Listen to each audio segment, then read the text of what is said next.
Thank you. Hope you don't mind. I'd like to share a few notes as this is personal to me. I'm a dad.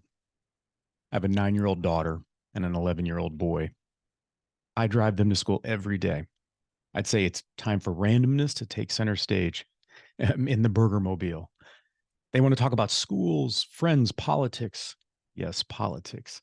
Why we have war, why moms and dads sometimes, and whether I have everything prepared for their soccer practice or after school activities. A lively discussion. But today was a bit different. They were both very curious about what award Daddy was receiving and why he was coming to Chicago. My daughter surmised that I was basically winning a Grammy Award. I know, insert laughter. I talked with my children about how life for other kids around the world can be very, very different from what they know and experience. We talked about my trip to Africa with Pangea, my advocacy work to support librarians, school boards, and literacy companies battling extreme positions. The doors closed as we said our goodbyes, giving me time to meander through the Nashville traffic on my way to the airport while reflecting on our conversation.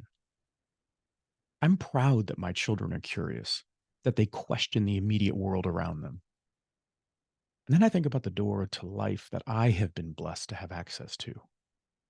How the locks of life simply, if I'm honest, pivot from left to right, opening doors of opportunity, and sometimes in excess, but always laden with an expectation that they will open based on countless experiences of them opening in the past.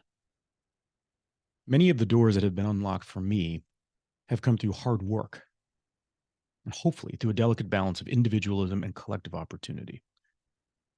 They've also opened for me because, well, quite frankly, the longitude and latitude that define my existence. And when those coordinates shift through the power of travel, I'm reminded of my opportunity. Whether I'm on the Kenyan border with WaterAid documenting water insecurity, or hanging out with our very own Drew Edwards of Pangea, the Pope, and United Nations officials in Rome, I'm reminded of the responsibility to attend to the smallest elements of life. Those powerful experiences and reminders of who we are and the impact that we can have around the world. I am a lucky man. I'm the son of my late father, who was once a boy struggling to survive in war torn Germany during the Second World War. I was raised by a man who struggled to celebrate life only one step removed from the atrocities and residue of war. I was raised by a man who taught me the power of language, the nuance of propaganda, and the necessity to honor the subtleties of life that define people, cultures, and distant lands. I am a lucky man. So when I embarked on 3 separate adventures across the African continent over the last 18 months, I thought of my late father, trying desperately to think about those I might learn from, laugh with, and share commonalities with, even if our skin color differed. I think of work being done in Western Africa to empower young girls that I witnessed, to support a life of autonomy and independent mind, free to interpret the world without fear of child marriage or life spelled out in limiting and prescribed roles. Young women who learn to farm the land and harvest information from books and experiences. The brand of information that frees one's mind to make choices and decisions supporting a life of substance, health, and agency. A life jump started through education and the application of words. A life forged in the tenets of knowledge. A life lived beyond words. I think of my previous life in mental health and the countless families struggling to interpret the life and needs of a child with autism. The power of language, spoken and unspoken, and the unlocking nature of a moment shared. I think of the citizens of this country who call Skid Row in Los Angeles home. Those that I worked with to find meaning and definition in personal stories of chaos, confusion, and isolation. Isolation from the mere comprehension of individualized healthcare options. Small alterations with profound impact on souls living on the outskirts of society. A life lived beyond words. Every time I slink down the steps of news updating me on what's going on in our country, I am reminded of the chaos around us, and I often pause.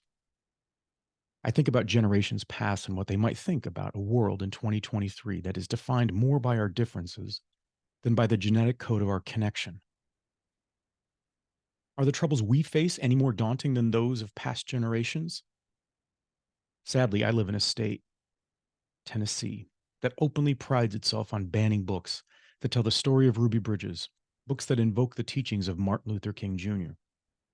And yes, I have stumbled into being what I call an accidental advocate, speaking on the Capitol steps in Nashville in support of equitable access to books, crafting strategic messaging for media in an attempt to push back against the ban of digital libraries that by doing so inhibits children of all ages and needs from the wonder of books, of story.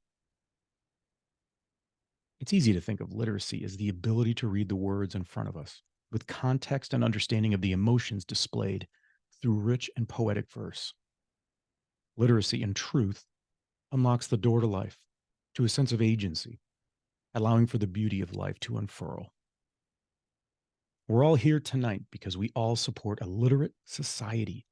We love the spirit, grit, and determination of the incredible human beings behind the fingertips of the Pangea logo. But we're also here because each one of us, deep down, I believe, knows that a life without keys to the door of opportunity puts us all at risk of living a life stunted behind the walls of oppression, food insecurity, inadequate healthcare, gender inequality, and education steeped in cultural maintenance rather than the inspiration, let alone personalization. It's an honor to be the first recipient of the Pangea Prize for Literacy. I humbly accept this honor, but I share it with my friends here and abroad who approach life not as a series of accomplishments recorded by the acquisition of currency, but by the experiences translatable in any language that accurately depict the human experience, the struggle, the sacrifice, the joy, and exuberance for making a difference, one fellow human at a time. Our impact here can be felt across the kitchen table from classroom to classroom here in the US or under the African sun in Uganda. The butterfly effect of transformational impact travels across the Great Lakes and over the ocean to continents far and wide. I believe we have an opportunity, a responsibility as a collective ownership of the keys of opportunity to support efforts that strive to educate with compassion and dignity for worlds and cultures unlike our own, with a deep desire to embrace life through equitable learning opportunities. The picture behind me, I'm proud to say that I took that picture inside a classroom at the Mbepi refugee settlement. Every time I look at it, I feel a visceral pull to acknowledge these children and the power of curiosity, the power of want, and the willingness to participate. Like many of those in this room with children, my children thumb through countless books and resources daily. It's not their fault. Words are everywhere for them. Stories of great adventure, inspiration and tragedy, mystery, fairy princesses and heroes. That isn't the case around the world. It really hit home for me on my trip with Pangea. The school year was just starting out, and walking down any red dirt road, you would see countless students of all ages laughing and smiling and carrying one single book, their only book. The grip tight, the representation of ownership on full display, a sense of pride. And so while we sit here tonight in Chicago in this beautiful room, just know that the world's future scientists, teachers, engineers, poets, caregivers, artists, writers, and innovators are clutching a single point of connection to the world. It just might be their only one: a book, a symbol of literacy that creates a relationship with dreams yet to be born by the citizens of this planet. I will leave you with this. The letters we build into sentences turn into love poems and marriage proposals, birth announcements and graduation notices, newfound employment letters, and notes asking for forgiveness or assistance. A literate world goes beyond words, painting a picture of access, equity, and most importantly, possibility. I thank Pangea for this incredibly humbling honor. I thank all of you for living beyond the walls of your comfort and for participating in the wondrous pursuit of a literate world. Literacy is the key. The door, I contend, is right in front of us to a world beyond words.